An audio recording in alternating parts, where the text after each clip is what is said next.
நம்ம பூண்டு உரிக்க இந்த மாதிரி தான் பூண்டு உரிப்போம், ரொம்ப சிரமமாக இருக்கும். அதுக்கு பதிலாக பூண்டு இந்த மாதிரி நேராக கட் பண்ணி தோலை எடுத்திங்கன்னா உங்களுக்கு ஈஸியாக உரிக்க வரும். இந்த மாதிரி ட்ரை பண்ணி பாருங்கள். பூண்டு குழம்பு வைக்கிறப்பெல்லாம் நீங்கள் சிரமப்பட வேண்டாம்ல, அதுக்காண்டி சொல்கிறேன். நேராக கட் பண்ணி இந்த மாதிரி எடுங்க.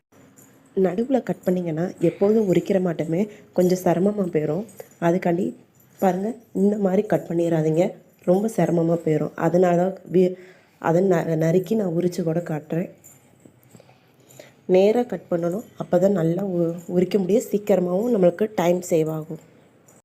இதே மட்டும்தான் வெங்காயமும் நேராக நம்ம எப்பொழுது இப்படி தான் உரிப்போம்.